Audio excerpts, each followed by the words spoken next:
Wabah Athena.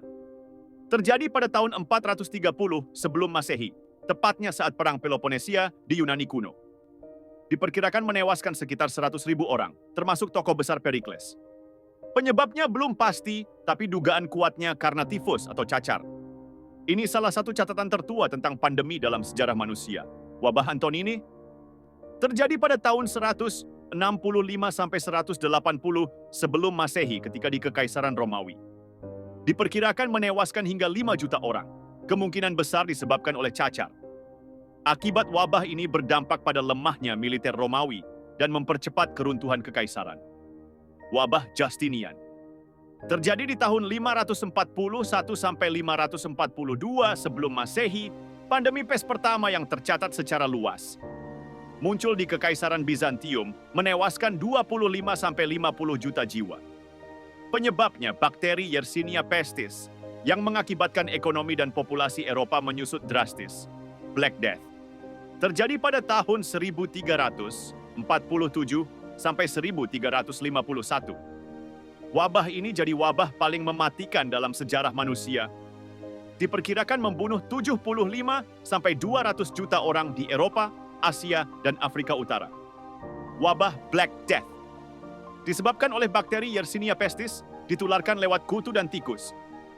Mengubah struktur sosial dan ekonomi Eropa secara besar-besaran.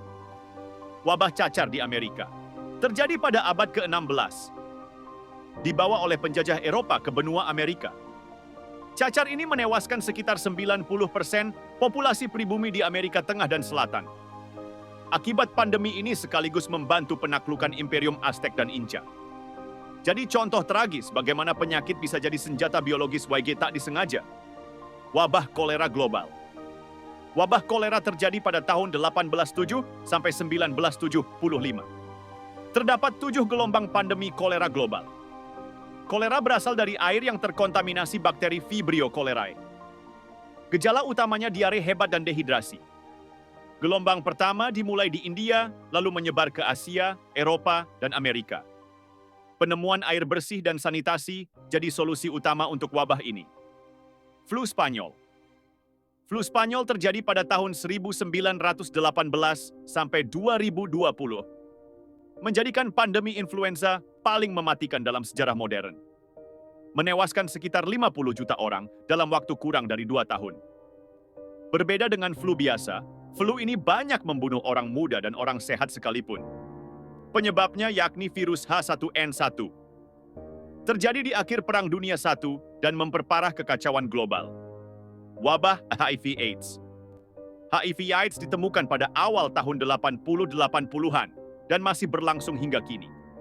HIV menyerang sistem kekebalan tubuh dan menimbulkan AIDS jika tak diobati. Telah menewaskan lebih dari 40 juta orang secara global. Saat ini, pengobatan antiretroviral bisa memperpanjang hidup pasien secara signifikan. Namun HIV/AIDS masih jadi masalah serius, terutama di Afrika Sub-Sahara. SARS terjadi di tahun 2002 sampai 2003.